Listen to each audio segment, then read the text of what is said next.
My mom, 50, female, has had a very interesting life, if that's the correct adjective in this sense. She was never a bright student, which was fine because my grandparents believed that women needed to take care of the house and family. She grew up with those beliefs and continues to hold on to them today. She got married to my dad 2 years after she finished school when she was 20. At 21, she had my oldest sister, Jasmine, now 29, female, and 2 years later, she had me, Bianca, now 27, female. Both my sister and I were always closer to Dad. He didn't share the same views as Mom and was very supportive. He encouraged us to do well in school, enrolled us in a bunch of extracurricular activities, and made it a point to always be there. He drowned me in art supplies because I loved sketching, and he never let my sister miss a single day of soccer practice because that was where she showed potential. She was always there for us. And this really irked my mother. She didn't like us having hobbies. She didn't like the fact that we were academically inclined, and our nature and Dad's support actually caused her to lose a lot of respect in her family. My maternal grandparents, in particular, didn't like us much. All of this changed when Dad passed away when I was 11. He was in a car crash, and after being hospitalized for a few days, he passed away. This was a huge emotional and financial blow for my mother, and of course for us too. I don't want to go into the emotional ordeal we went through because it's not relevant, but financially we were done for. Dad's hospital stay had racked up thousands of dollars, and we didn't have enough insurance to cover it. Most of his savings went to pay the bills, and my mother had no savings of her own since she wasn't employed. A few weeks after his death, I remember we had to sell a lot of our stuff. I sold my art supplies, my sister stopped going to soccer practice, and we were given household chores to do. My life had completely changed, and I hated every bit of it. But there was nothing I could do because I was still dependent on my mother. That's when my paternal grandparents stepped in to help, and we had never been very close because they lived 3 states away and we didn't see each other much. But whenever I did meet them, they were always sweet to me. When my grandfather came to visit us, he was shocked to hear that Mom had sold my stuff to make ends meet. He offered to cover the costs of our hobbies and interests, but my mother shut down the proposal, saying she needed money to help us survive, not to fund our useless interests. She said if he wanted to send money, it should be for groceries or electricity. My grandfather got annoyed and said she could work to make ends meet, and he would be willing to take over the extra costs. Ensuring our survival was her responsibility, and he'd only help if she fulfilled her duties. My mother said no, and that was that. Even at that point, my mother still hadn't started working and was living off handouts from family, and these handouts were not consistent. Some months we had a lot, and some months we had next to nothing. It was mostly her parents paying our way. She flat out refused to get a job, insisting it was the duty of the men in her family to support her because she genuinely believed it was a man's job to provide. This went on for a few months, and her parents took pity on her and us and provided for our needs. But soon enough, that money stopped coming regularly. Mom was severely cash-strapped, and Jasmine and I had to take odd jobs for extra cash. Every weekend, we could be seen at a neighbor's house, walking their dog, weeding their garden, etc. It was tough, but even then, Mom didn't start working. Finally, her parents had had enough, and they sat her down for a talk. They told her they could no longer support her and us because they had planned to live out their retirement years a certain way and couldn't afford to take care of us anymore. This came as a huge shock to Mom, surprise, because she had assumed that since Dad had died, It was her father's responsibility to take care of us since men provide.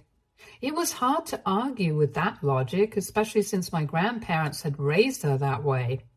But now they were changing their tune. They said it was the job of the husband to provide for his wife. And if the husband is no more, then the wife needs to provide for the kids. They were essentially cutting her off because it had been made clear to both my mom and her sister that all their property would go to their brother. It was a shit show with a lot of name-calling and tears, but my grandparents wouldn't budge. My mother asked her sister, Auntie Janice, for help. Now, Auntie Janice was a great woman and had a soft spot for us. Her husband was a surgeon, and even though they didn't interact with us much, he was willing to help. But what we got from them wasn't enough to support a family of 3, so Mom went back to my paternal grandparents. My grandfather was more than willing to help, but only on the condition that my mom worked too. She had no choice but to agree because there was no way we could survive without their help. She got a housekeeping job at a nearby hotel, and it paid decently, so our lives were back on track. With help from our uncle and grandpa, we were back to living comfortably. This arrangement continued for the next 2 years until I was 14 and my sister was 16, and that's when our mother introduced us to Dan. Dan was her new boyfriend, and they wanted to get married. One look at him, and Jasmine and I were disgusted. He looked and smelled like a pig, and I'm not exaggerating. It felt like the last time he bathed was in high school. He reeked of cigarettes and had this lost look on his face as if he couldn't register a single word anyone said to him. Needless to say, Jasmine and I didn't just disapprove of him, we hated him with all our hearts. Unfortunately, Mom was madly in love with him, or so she claimed. They got married in a hush-hush ceremony, and Jasmine and I was sworn to secrecy.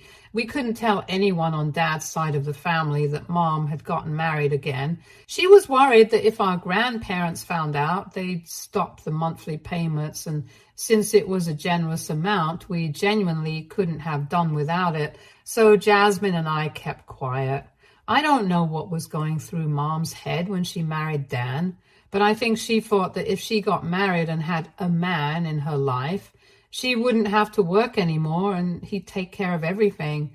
I'm sure that was her assumption because a week into their marriage, she quit her job and was back at home. Problem was, Dan was unemployed, chronically unemployed. He couldn't hold a job for more than 2 months, and after that, he'd sit at home playing video games, then maybe look for another job when he got bored of the games. All of Mom's dreams came crashing down because this man had no intention of providing for any of us. Jasmine and I went back to doing odd jobs for people to earn some spending money. So in this family of 4, most of the money came from my father's parents or my mother's sister's husband. It was dysfunctional, to say the least, and Jasmine and I were desperate to move out. We kept our interactions with Mom and Dan to a minimum, focusing on school and our part-time gigs. This was the setup for the next 4 years until I left for college and went low contact with Mom. By the time I was on the verge of leaving, Mom and Dan were having problems because in addition to being unemployed, Dan was also a serial cheater, which honestly came as no surprise to either me or my sister. Mom kept forgiving him or pretending not to notice, but things were messy. Once I went to college, I went very low contact with Mom. I stayed in touch with my grandparents and aunt and uncle, so somehow my mother always had information about what was going on in my life. I graduated from college when I was 23. And landed a decent job after that. The problem was that I graduated right before COVID, so my promotions and raises were small. I couldn't save as much as I thought I would, and life kind of came to a halt for a bit. My grandpa, the good one, offered me some help, but I didn't want to burden him, so I said no. Thankfully, I wasn't laid off, so I shouldn't complain too much. A few months ago, I got a promotion at work and a hefty pay raise. This put me in a comfortable position to buy a small house, since I'd also saved during the COVID years. I lived as frugally as possible, and even though I targeted becoming a homeowner by 25, this was just a 2-year delay, so I was happy. I don't know how, but my mother found out I'd bought a house. She called me saying she wanted to meet me because it had been so long since she saw her baby. I knew something was up because the last time I saw her was during my final semester of college. I had never asked to meet her after that, and she had never offered. I told her I'd let her know when I was free and get back to her. I wasn't planning to get back to her ever. She then said it was urgent and that I needed to let her know soon. I knew she wanted something from me, so I made an excuse and ended the call. 2 days later, she called again, saying she was in a bit of a mess and needed my help. Before I could even agree to help, she said she heard I bought a house and wanted me to let her and Dan move in. They basically wanted to move in together into my house. I couldn't help but laugh at her audacity. I told her I was surprised Dan was still around and had hoped that she'd left him. I said I didn't have a house like she thought. It was a studio with a balcony, and there was no way the three of us could fit. I didn't want to tell her that I didn't want her there, so I hoped the size and space arrangement would be enough to deter her. But I'd been too hopeful. She told me since it was a 1-bedroom apartment, I could vacate it so Dan and she could move in together. I told her there was no way that was happening. I hadn't worked so hard just to have someone else live in my house. Plus, I had a mortgage to pay. I told her I'd charge her the market rate for rent, and she lost it. She started screaming at me, saying she couldn't believe I'd take rent from my own mother and that she hadn't raised her daughters to be such leeches. I told her I didn't have time for either her or her screaming, and if she wanted to beg for scraps, she could do it somewhere else. I hung up and blocked her. I called Jasmine to see if Mom had given her a similar call, but she said no. The last time they talked was a month ago when Mom asked where she was living. Jasmine told her she had moved in with her boyfriend and that they were saving up for a house together. I couldn't understand why Mom needed a place to stay in the first place. She still had our dad's old house, the one we grew up in where Dan had moved in with us. I had no idea why there was suddenly a need for her to move somewhere else. I called my paternal grandparents to ask about the house. That's when I got the full picture of what was really going on. So the house we grew up in was in my grandfather's name. It was supposed to legally go to Dad when my grandparents passed away. The understanding was that my dad and his brother, our Uncle Liam, would each be given a house owned by my grandfather so that they could live rent-free. This was to give them a good start in life and allow them to invest in properties for their children. So legally, the deed to our childhood home wasn't in my father's name, but in my grandfather's. When Dad died, my grandmother was adamant that Grandpa should keep the house in his name so it could be given to Jasmine and me when we became adults. However, considering Mom was unemployed, Grandpa didn't want to create more trouble for her. I think he also felt bad for her, which is why when she asked him to, he transferred ownership of the house to my mother.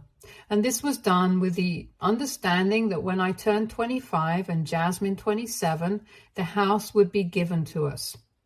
I now believe this is why Mom told us to be careful and not mention that she had married Dan. Word eventually got out, though, according to Grandpa. They found out she had remarried and were upset that she'd kept it from them. That's when they wanted to change the ownership of the house as soon as possible. They insisted that since Jasmine was an adult and I was almost 1, They insisted that since Jasmine was an adult and I was almost one, they wanted to get the paperwork done to make sure Dan and Mom couldn't do anything with the house. But very conveniently, a few weeks after they made their intentions clear, Mom told them Dan had left her for another woman. She was sobbing uncontrollably, which naturally made my grandparents not want to pursue the ownership issue anymore. Gradually, they forgot about it, and it took a back seat. That was the last time they talked to her about the house, and their contact with her had been sporadic since. I told Grandpa that Mom had called me saying she wanted to move into my house with Dan. If that was the case, what had happened to Dad's house? He said he tried to find out because he had no idea she'd gotten back with Dan or that she was planning to move. I have a bad feeling about this, and I'm sure it's going to erupt into more drama soon. Edit. To everyone who commented, surprised that I didn't know such important details about my mother's life. This is what happens when you go low contact. I chose to cut her out of my life, and I have no regrets. The minute I turned 18, I bolted from the house and her life, and I've been very formal with her since. That's why I didn't know that Dan had left her or that he'd come back. As for why Jasmine and I didn't know about the house, well, we were kids. We assumed our mother would protect us, and so did our grandparents. That's why the topic of property or home ownership never came up. Grandpa and Grandma never thought to discuss it with us because at the time we were minors and they were dealing with our mother, who was supposed to take care of us, not cheat us. As of now, Jasmine and I don't know what happened to Dad's house, but we're going to ask Mom and possibly stage an intervention if it comes to that. I'll keep you guys updated. Update 1. Things are bad. 2 weeks after my first post, Jasmine, her boyfriend, my grandparents, and I decided to meet with Mom and try to see what was going on. We didn't tell her we were coming, so she was surprised when we showed up. The best part? When we went to our house, Dad's house, our childhood home, the door was opened by a young couple. We initially thought they were relatives of Dan's or maybe Mom's friends, but they said they were the owners of the property. I wanted to laugh because I didn't believe them, but what they said was true. Mom had sold the house without informing either Jasmine or me or getting my grandparents' consent. And interestingly enough, the sale had happened over 6 months ago. Our house had been sold by her 6 months ago on the sly, and now there's nothing we can do. Unfortunately, since the paperwork and transfer of ownership were never completed by my grandparents, she was the legal owner of the house and it was within her rights to sell it. This has come as a huge shock to everyone, and we all feel betrayed and disgusted. We tried to find out where she was living. It was in some shady neighborhood downtown in a 1-bedroom flat surrounded by junkies. This was Dan's place, and I wasn't surprised. He looks like a junkie himself, so it made sense. When Mom saw all of us standing together, she turned as white as a ghost. She literally tried to close the door on us, but we weren't having it.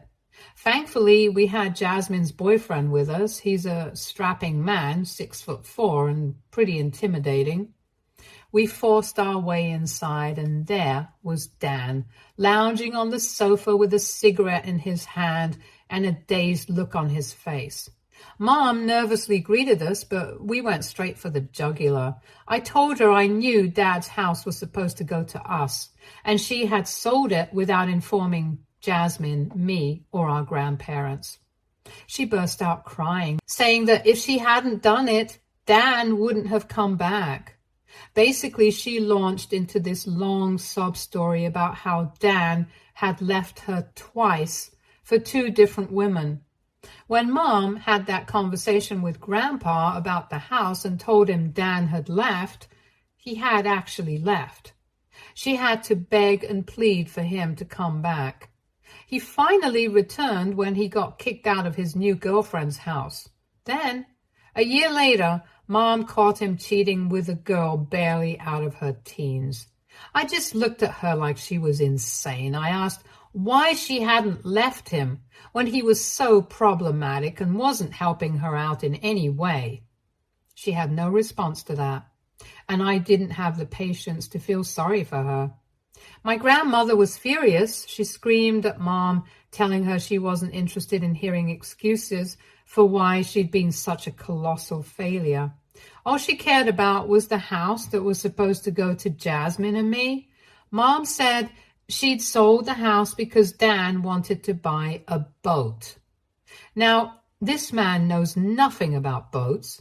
All I know is that he worked as a Coast Guard for a couple of months at a beach a few miles away, and that's when he decided he wanted a boat. He threatened to leave Mom again if she didn't help him buy one. So my mother, the biggest genius on the planet, sold her house and used part of the money to buy this idiot a boat. The rest of the money, instead of saving, she gave to him. He spent all of it. Every single dime, and when they had nothing left, he had to sell the boat and buy this condo they were living in. And guess what? They hate it. That's why Mom wanted to ask if I could let her and Dan stay with me. After she finished her story, she admitted in defeat that she was sure I wouldn't let her live with me anymore. Before I could say anything, Jasmine tore into her, and boy, was she brutal. She listed all the ways Mom had failed us as a mother and failed Dad as a wife. She had robbed us of the one thing that would have kept us connected to our father, just to support her deadbeat husband who didn't care about her. She told Mom she was dead to her and should never expect to hear from her again. I couldn't say much because I was still in shock, but I agreed with Jasmine. There was nothing I wanted to do with my mother. Mom started sobbing, saying she didn't deserve to be treated like this. We told her she did. She had stolen from us, from our grandparents, and most importantly, she had robbed us of a connection with our childhood and our father. We weren't going to forgive her, ever. We left. Since then, she's tried calling us and our grandparents, but none of us are speaking to her. There's nothing we can do about the house. That money and property are gone for good. I'm considering saving up and buying it if it ever gets listed again, because I don't want to lose that part of my childhood, but I know it's a far-fetched dream and not very practical. My grandparents are furious and heartbroken, but there's nothing they can do either. Grandpa keeps cursing himself for trusting her, and we keep telling him he couldn't have known she would do this. It's just a sad state of affairs, and we all feel helpless. Update 2. Dan left Mom again. I know it sounds cruel, but I love every bit of it. Apparently, she's been trying to get in touch with us using new numbers and whatnot, but neither Jasmine nor I have responded. She tried to involve Auntie Janice. I got a call from her last week asking me to talk to Mom. I told her not to get involved and spilled everything to her. She was horrified because she didn't know the house was supposed to go to us. She apologized for trying to take Mom's side and has since blocked her. Whatever little updates I got from Mom were through Auntie Janice, and she told me Dan had left her. Mom is now homeless with nowhere to go. Auntie Janice and her husband were initially willing to take her in, but after they learned what Mom did to us, they put their foot down and said no. Yesterday, I got an email from Mom. She basically said she was down and out, homeless, and had nowhere to go. She asked me to let her stay with me while she looked for a job. I know it's a lie. She's not going to look for a job, and if I take her in, she'll never leave. I haven't responded yet because I don't want her here. But I also feel bad about letting her live on the streets. She genuinely has no one who would be willing to help her. I know she brought this on herself and she's the only one to blame, but I can't help feeling sorry for her. I hope I don't cave because I know if I do, she'll ruin my life. Update 3. I told Jasmine about Mom's email and she said she got something similar and she hadn't responded either, but said that deep down, She was tempted to help her. Jasmine told me she'd support my decision, but advised me to think it through carefully because we both know what Mom is like, and if I let her in, she'll control and destroy whatever peace I have. After a long talk, Jasmine knocked some sense into me, thankfully. I ended up responding to Mom. I wrote her a long email telling her I wouldn't help her, neither now nor ever. I let everything out, the betrayal, the anger, the resentment, the disgust. I marked her email as spam, so I don't know if she's responded. I did send her contacts for some women's shelters that could help her, but that's as far as I'll go. She has been emotionally negligent and financially malicious our whole lives, and she doesn't deserve our help anymore. I don't know what she's going to do, and I've asked Auntie Janice to keep me out of it. I don't need updates on her life. She's not my mother anymore, and she was the worst part of my childhood. I'm ready to leave her behind. Stay tuned for more stories from Our Girl Relationships.